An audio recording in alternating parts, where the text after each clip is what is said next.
Imagine for a second, you are the greatest warrior in the world. You have the best weapons. You have the best training. You are the hero of your age. But the moment the war begins, you freeze. Your hands shake. Your bow slips. Your throat goes dry. Your mind, which is usually sharp as a razor, goes completely blank. This is not just a story from 5,000 years ago. This is you. This is you when you have a deadline, but you find yourself staring at the wall. This is you when you walk into an exam hall and forget everything you studied. This is you when you know exactly what you need to do, but you just can't do it. The Bhagavad Gita, the most famous spiritual book in the world, does not begin with a prayer. It begins with a panic attack. Arjuna, the legendary hero, has a complete mental breakdown in the middle of the battlefield. He drops his bow. He falls to his knees. He says, "I cannot fight." And what happens next is not a sermon. It is a psychological dissection. Krishna steps in not to save him, but to show him the wiring of his own brain. He teaches him and us how to hack the system. Chapter 1. The hardware, the chariot. To hack the mind, you first have to understand the hardware. Most people think they are their mind. This is the first mistake.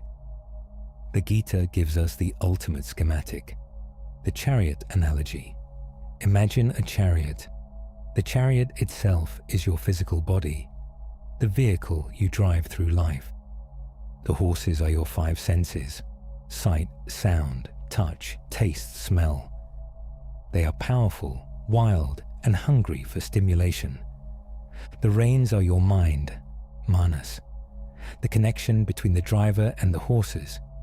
And the driver, that is you, the intellect, buddhi.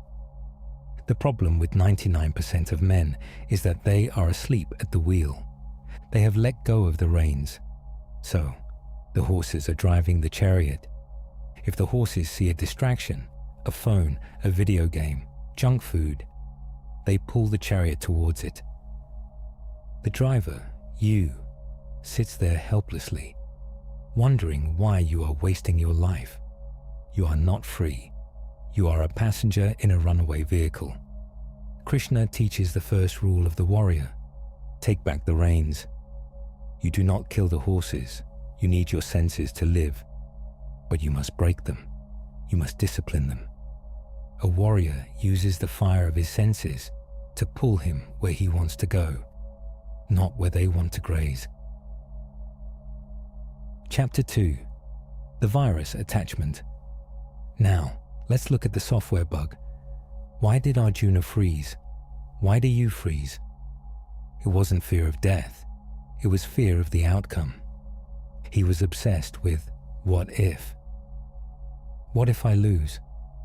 What if I sin? What if I fail? What if people judge me? This is the virus in your operating system. We are obsessed with the result. We want the views. We want the money.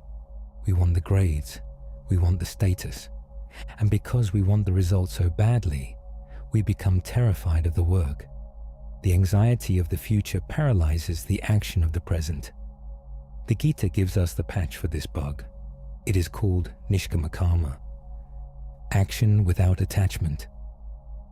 Krishna says, you have a right to perform your prescribed duties, but you are not entitled to the fruits of your actions. Read that again. You have a right to the work, but not to the reward. A warrior fights the war because he is a warrior, not because he wants a medal.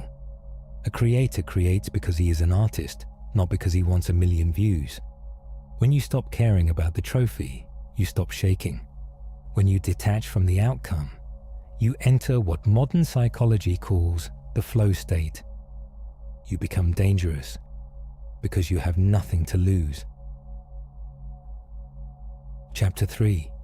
The hack, the observer. So, you have taken back the reins. You have let go of the result. But what about the emotions? What about the anger, the depression, the doubt that still screams in your head? Krishna gives Arjuna the ultimate metacognitive tool, the Sakshi, the witness. He explains, the material world is constantly changing. Heat and cold, happiness and distress, they come and go like the winter and summer seasons. The key is not to stop the seasons. The key is to stop becoming them. When an average man feels angry, he says, "I am angry." He identifies with the emotion. But the warrior says, "I notice that my mind is running the anger program." Do you see the difference? One is a victim, the other is a user. This is the difference between being the character in the video game and being the player holding the controller. The character gets hurt. The player just learns. When you realize you are the observer, the emotions lose their grip. Pain becomes just information. Failure becomes just data. You become unbreakable. Chapter 4. Your own path. Dharma. Finally, there is one last trap. The trap of imitation. We live in a world that tells you to be like everyone else. Follow the trend, buy the product, live the template life. But Krishna warns, it is better to live your own destiny imperfectly than to live an imitation of somebody else's life with perfection. This is your dharma, your nature. If you are a creator, create. If you are a builder, build. Do not try to be a merchant just because it pays well. Do not try to be a scholar just because it looks smart. Trying to be someone else is a violation of your own source code. It leads to misery. The warrior knows his weapon, he knows his fight, and he stays on his own path, even if he has to walk it alone. Pick up the bow. The war is not out there, the war is in here. Every single day, you step onto the battlefield of your own mind.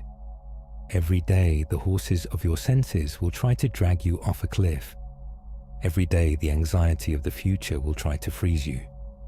But now, you have the manual.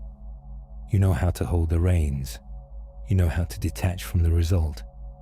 You know that you are the observer, not the victim. So do as Krishna commanded Arjuna.